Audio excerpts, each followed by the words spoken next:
बिस्मिल्लाहिर्रहमानिर्रहीम अस्सलाम वालेकुम all of you and welcome back to the channel. Chapter number 1 exercise number 10 question number 1। इसमें वो आपसे कह रहे हैं कि find an expression for the nth term of each sequence. Okay, आपको पता है there are different types of sequences, जैसे अर्थमेटिक है, ज्योमेट्रिक प्रोग्रेशन है या सीक्वेंस है। तो डिफरेंट किस्म के सीक्वेंसेस आपके सामने आते हैं। तो सबसे पहले आपने nth टर्म निकालने के लिए देखना है कि ये सीक्वेंस है कौन सा। अब क्योंकि ये एक्सरसाइज नंबर 10 है और ये क्वाड्रेटिक सीक्वेंस है, पहले 10 क्वेश्चन क्वाड्रेटिक सीक्वेंस के हैं। तो अब कैसे पता चलेगा ये क्वाड्रेटिक सीक्वेंस है, तो अब आपने मेरे साथ समझना है। तो क्वेश्चन नंबर 1 में सीक्वेंस दिया गया है आपके पास 4,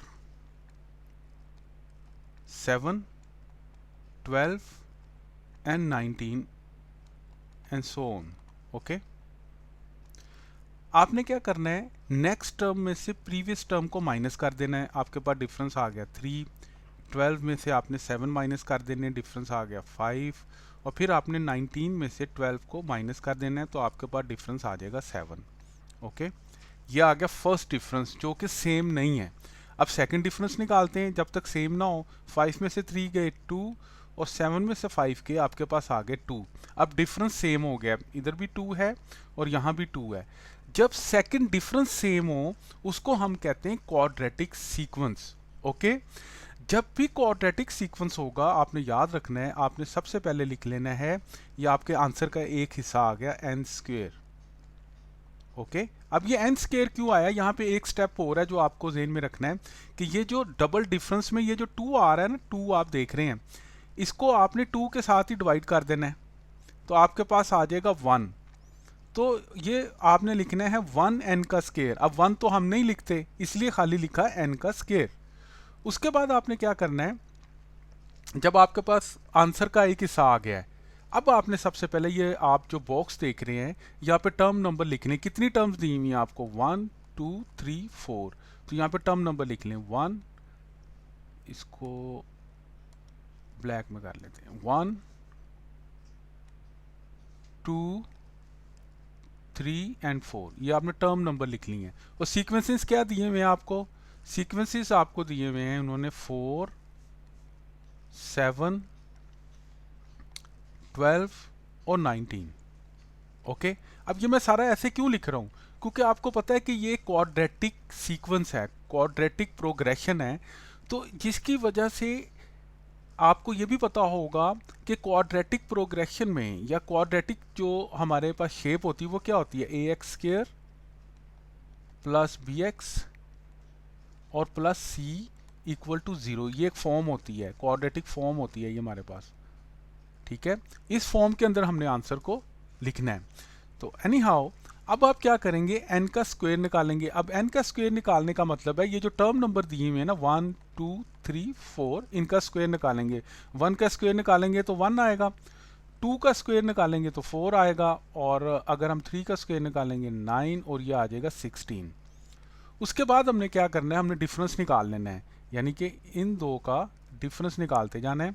4 में से 1 गया आपके पास 3, 7 में से 4 गए 3, 12 में से 9 गए 3, और ये भी आ गया आपके पास 3।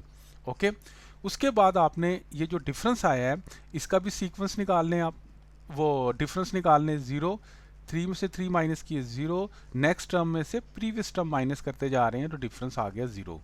अच्छा, ये आपने क्वाड्रेटिक का तो n का स्क्वायर तो लिख लिया। अब आपने जो, अब ये देखें जब डिफरेंस सेम होगा तो वो अरिथमेटिक सीक्वेंस होगा। आप देखें डिफरेंस सेम है ना, ये भी 3 है, ये भी 3 है, ये भी 3 है, ये भी 3 है। जब डिफरेंस सेम हो, चाहे प्लस में चाहे माइनस में, उसको कहते हैं अरिथमेटिक प्रोग्रेशन। अब हम अरिथमेटिक प्रोग्रेशन की अगर nth टर्म निकालते हैं तो उसका फॉर्मूला आपको पता है, वो होता है a प्लस n माइनस 1 और d कॉमन डिफरेंस। ओके, अब a हमारे पास होता है फर्स्ट टर्म क्या हमारे पास 3, ये वाली हम लिख देंगे यहाँ पे 3 प्लस ये टर्म नंबर हमने निकालना है n माइनस 1, और कॉमन डिफरेंस कितना आपके पास 0, ये जो आपने निकाला है सबका 0 आ रहा है। तो जब आप इसको सॉल्व करेंगे तो आपके पास एंड पे बच जाएगा 3 प्लस 0n माइनस 0, तो ये सब तो कैंसिल हो गया, आपके पास क्या बचा 3। ओके, तो अब आप आंसर में कैसे लिखेंगे कि आप आंसर में लिखेंगे n स्क्वायर प्लस 3। ओके, ये आपके पास फाइनल आंसर आ जाएगा। अब इसका हम प्रूफ चेक कर लेते हैं। किसी भी टर्म के अंदर मिसाल के तौर पे टर्म नंबर 4 है, ठीक है, आप 4 का स्क्वायर लें प्लस 3 करें तो देखें ये 19 आता है कि नहीं आता सीक्वेंस वाला। तो 4 का स्क्वायर लिया तो आपके पास आ गया 16, 16 प्लस 3 आपके पास कितने आ गए 19। अब देखें 19 जो है फोर्थ टर्म के इक्वल है, तो हमारा ये वाला जो हमने nth टर्म लिखी है n स्क्वायर प्लस 3 बिल्कुल ओके है। So thank you so much guys for watching the video. If you like the video, please hit the like button and don't forget to subscribe the channel. Inshallah in next video gonna solve question number 2. Till then take care of yourself. Allah Nigeban.